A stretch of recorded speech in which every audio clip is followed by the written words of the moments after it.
We are Utah's leading Salesforce.com consultant firm. We have had hundreds of engagements. All of our people live and work here in Utah, so we have a strong presence on the West.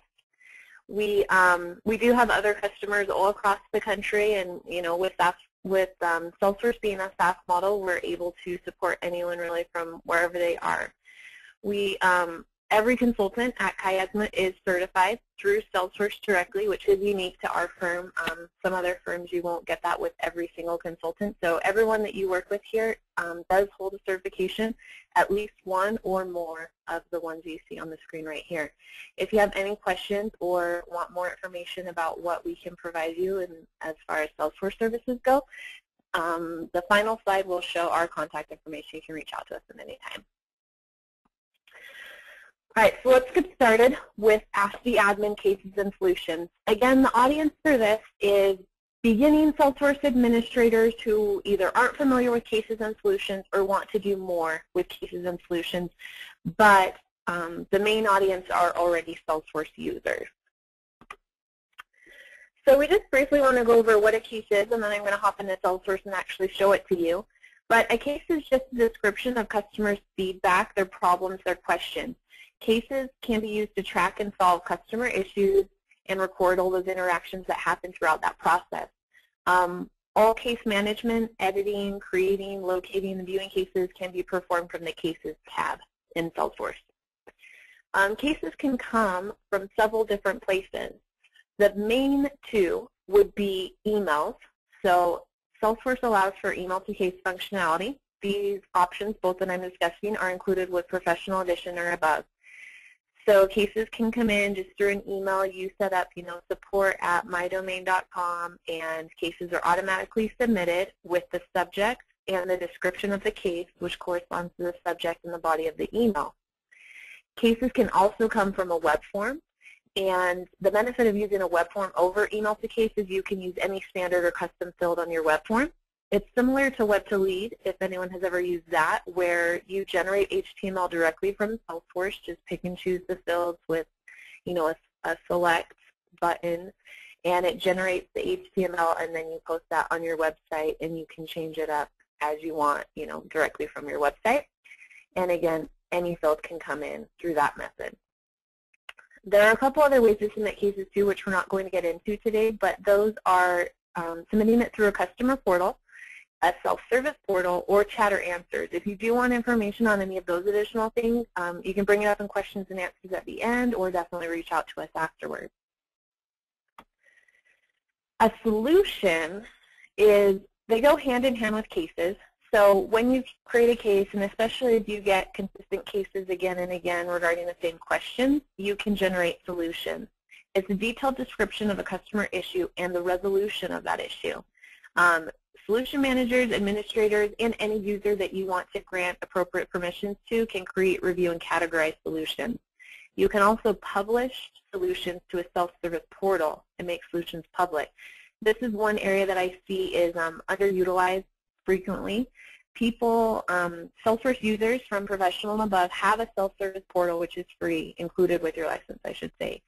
You can publish solutions to those portals and open up a knowledge base, which is an unauthenticated site, usually linked from your website, where customers can browse solutions before submitting a case, and it will help with case deflection and promote more self-service. We're going to go through both of these examples and definitely bring up questions as well. Just some qualities of a good solution before we hop over to Salesforce. Using clear language that the average customer would understand. You want to make sure that your solutions can, be applicable to beginners as well as advanced users. Making sure that you have applicable content there. Think of the content as a potential email to a wide audience. So one of the things you'll notice when we go through the demo is a solution is prompted to be populated with information from the case, which is sometimes geared towards that particular customer.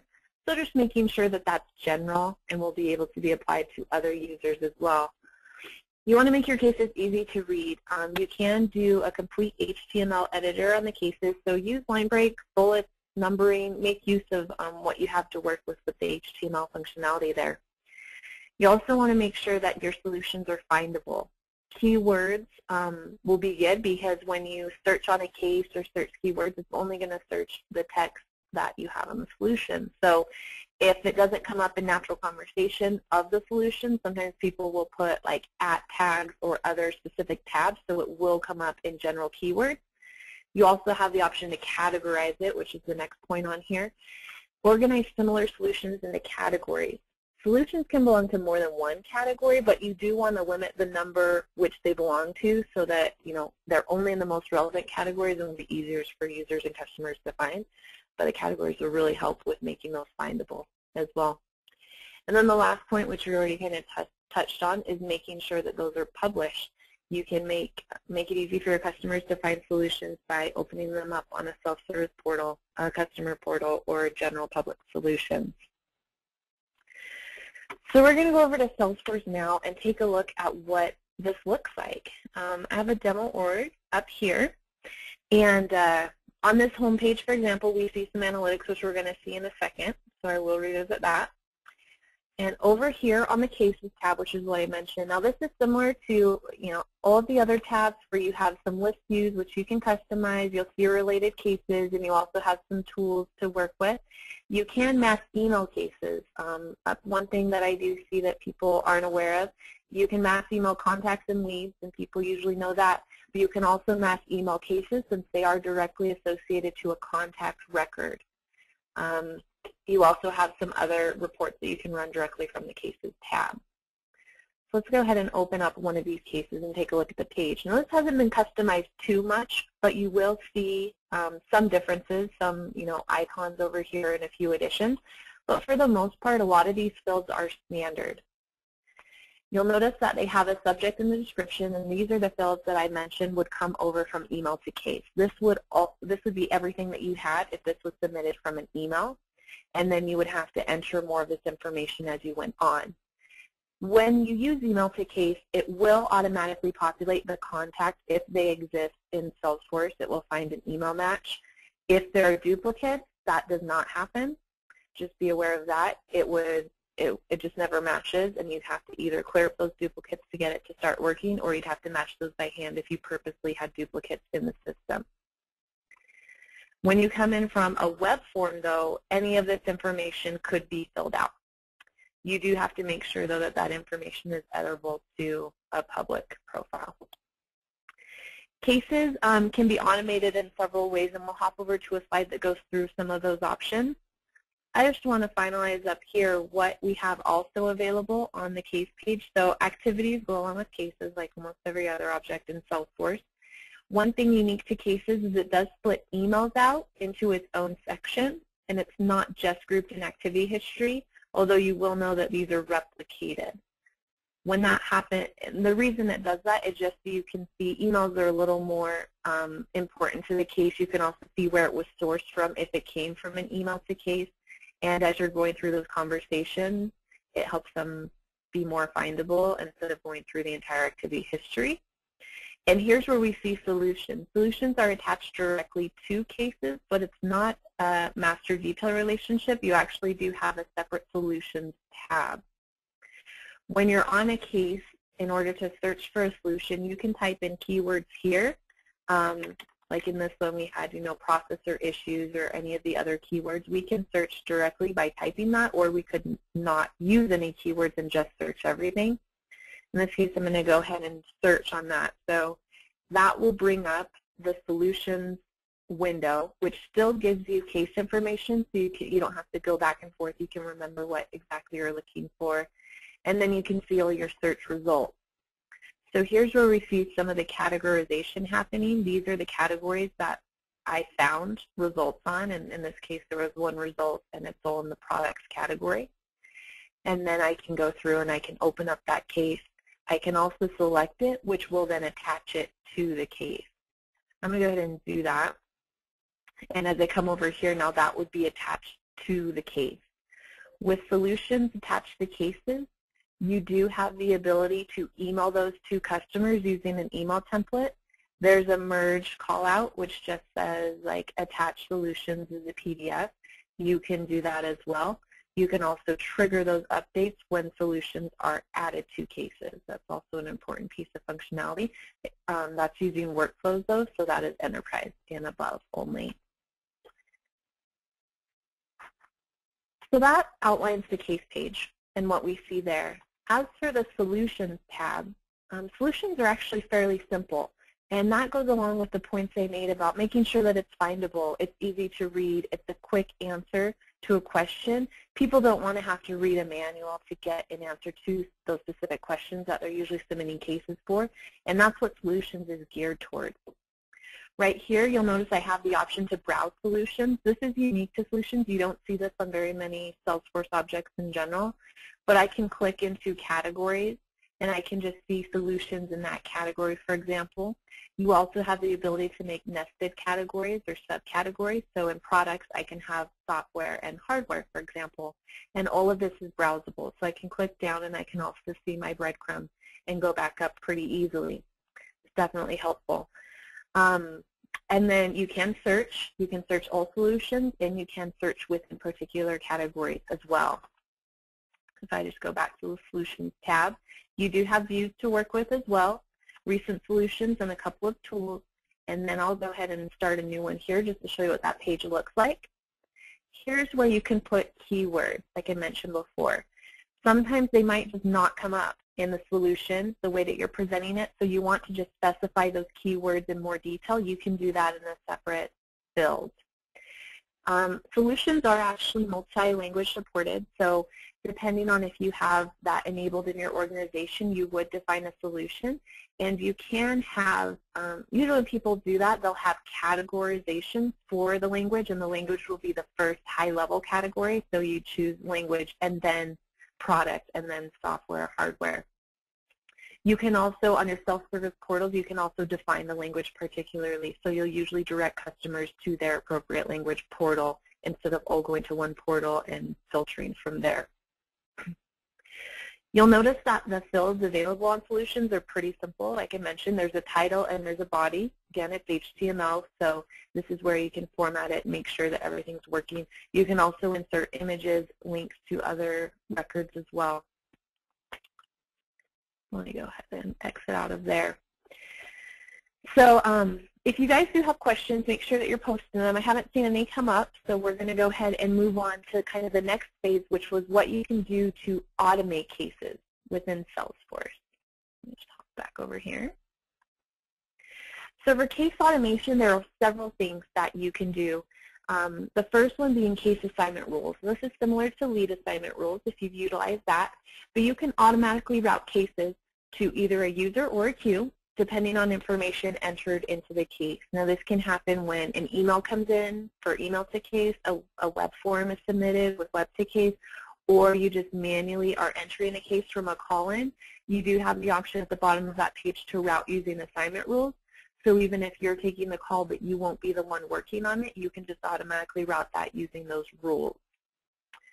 Workflow rules are also available on cases. So this is the same for every other Salesforce object. You have workflow rules available to automate notifications, perform field updates, send out customer alerts when actions take place on the case.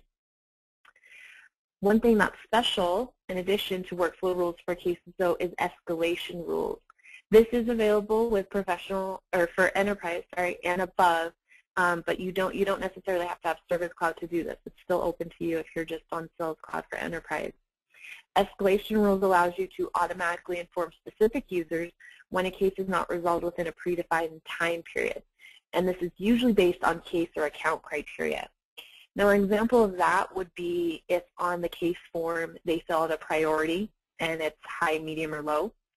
You set up an escalation rule that says if a high case comes in and it's not attended to within 2 hours, send an email to the manager or just remind the case owner, or you can even change the owner.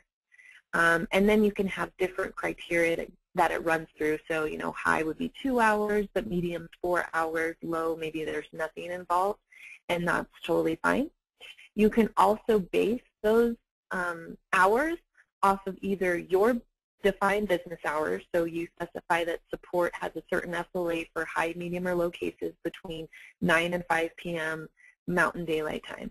You can set that up, or you can use all times, so 24 hours a day, or you can use the case time. So if a customer from another time zone submits a case, it runs on their time zone, say 9 to 5, even if they submit it in, EMEA or APAC, and you're on U.S. time. One other level that is available on cases, and this comes with Service Cloud, is entitlements and milestones. So entitlements are a little bit different than escalation rules, but provide kind of the same functionality. They're different in the sense that entitlements can be driven off of particular assets or service contracts. So escalation rules is really just information that people entered on the case defines it as being more important, or has a higher SLA, whereas entitlements say that because they own this asset and it has a warranty, or they have purchased premier support, or you have a specialized plan, that means that they're eligible for that support. Another good thing that entitlements adds is you can do, so if they have a support plan in that example, if they're paying or not paying and you want to stop support when they are not paying or they've defaulted, you can do that and track it more easily through entitlements, because they won't have those SLAs applied if something is true on the asset. So if, for example, the asset is expired or off maintenance or past due, whatever you want to define, the case does not get those same entitlements as they would if their asset were active. Along with entitlements, you have case milestones, and those will be displayed on a case detail page once you've installed them. And it just displays a list of milestones that automatically apply to the case because of an entitlement process. So they're usually required steps in the support process. So first response time within 2 hours, final resolution within 6 hours, follow-up, different things like that, like having an action every, hour, whatever you want to have. Those are actually recorded as metrics that represent the service level on the case itself. So hopefully that makes sense. Let me show you in Salesforce how you would set up some of this information, case assignment rules, escalation rules, and that type of information. In the setup menu, if you're familiar with this, it's kind of an admin thing, so we're switching keys up a bit and coming over to the admin side. Most of the things I showed you today can be managed in Customize and Cases. So here's where we'd be able to add our custom fields, generate, customize the case page layout over here. Here's also where you'd be able to set up email to case, like we mentioned. So email to case, it's pretty simple to use. What you do is you set up the email, and it will auto-generate a long email service address for you to use. And from the email account, whichever one you set it up, so support@mydomain.com, you just go into that email address, you do accept the validation, and then you auto-forward emails that come to that address to the Salesforce service address, and that's what gets those emails in there automatically. You'll notice you have a couple of options that you can customize as well on here. For more information, just reach out to us afterwards on how to set those up entirely. For case assignment rules, it's also managed over here on cases assignment rules. Let me show you that real fast. Usually people will have one assignment rule, and, well, you can only have one that's active. So you have one assignment rule which has multiple steps in it. So in this example, pretty simple, there's just 2 assignment rules. In this case, if the status is escalated, it goes to a certain queue. Or if the record type is a technical issue, it goes to a certain person. You can also choose to send emails out at those same times as well. Escalation rules we also find here right next to assignment rules, and this is where we can set up the tiers of escalation. So we have our standard one, and we have 3 entries within there, similar to assignment rules, 1 rule, multiple entries. So in this case, if they set, the customer says the status is escalated, that will perform some actions, and I'll show what those are in a second. The second step would be if the account priority is high priority, we have a specialized field on there, for example, it will perform some actions, or if they set the priority to high. And then the actions, just click edit here, I'll be able to see those. So in this case, if the case status is escalated, I have my hours set to ignore business hours, so pretty much 24/7 this is going to happen. Within 2 hours and 0 minutes, you can go in 30-minute increments there. It's going to automatically reroute that to Tier 2 as a queue, and it will notify a certain person, manager, user, whoever you want it to be, and so I've defined a template for that as well. All of the other actions will have similar callouts with that, and you can have multiples. So for example, on this one, if the account priority is high, I'm using specified business hours from the case. I have 2 steps in this one. In 2 hours, I'm going to assign it to a queue. In 6 hours, I'm going to notify an exec that hasn't been touched, and I have other templates that can go along with that as well. So you can have multiple layers and levels within each step, as much as you need to really fit your business process. Now, workflow rules, those would be managed in the same place that all other workflow rules are managed. And then for entitlement, that would be something separate. Again, this is only open for Service Cloud and above. But entitlements, you would have fields, it's similar to other objects as well. But then you also can set up entitlement contracts, service contracts, milestones, entitlement processes. Since this gets more involved and since it is specifically only for Service Cloud, I won't go into this in detail in this webinar. But if you would like more information, just reach out afterwards and we'll go through that with you. I just wanted to bring up this page, though, to kind of show you what some of that functionality is and how people use it in general, since there are several levels to entitlement management. There's entitlements only, which pretty much means that there's no need to manage your customers' entitlements as part of the service contract. They just automatically get that by having a warranty, for example. The second level is a service contract with an entitlement, so they particularly purchase service in addition to their product. And then the third line is kind of what I went into a little bit of detail about, is service contracts with contract line items and entitlements. So that means product by product, they can have different levels of support granted. So again, reach out if you have any questions about this, and we'll go into it in more detail then. All right, let's see. So really that's all that I wanted to go over for the demo portion. Hopefully you get a good understanding of what cases can do, what solutions do, how they work together, some of the functionality. These webinars are meant to kind of just show you additional functionality in Salesforce that you might not be utilizing, which you could make use of. So I'm going to open up the time for questions and go through those right now. Go ahead and post them onto the chat board if you want, so we don't get any background noise. And I will start answering those. If we don't have any questions in a minute or two, we'll go ahead and end a bit early and get our holiday weekend started.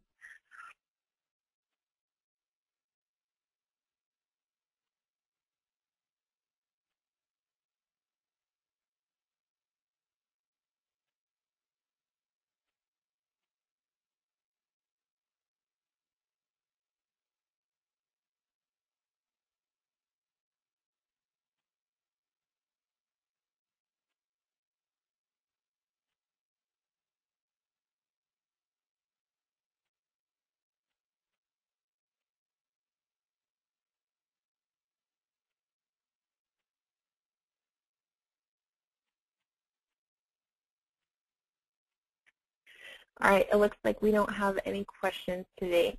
So just reach out to me if you guys do want to talk about any of this in more detail. We will send a follow-up email as well, which includes these slides and a recording of today's session if you'd like to review or send it on to anyone else. Again, just a reminder, we do these trainings and webinars weekly. We have a new user training every Friday and also an Ask the Admin session every Friday. So if you're interested in other things, other topics, please email those over. And also just let your friends know, let anyone else know that they can attend these. It's not open to clients only. Really, anyone can do it. You don't have to be a Salesforce user either. And we'll do this again next Friday.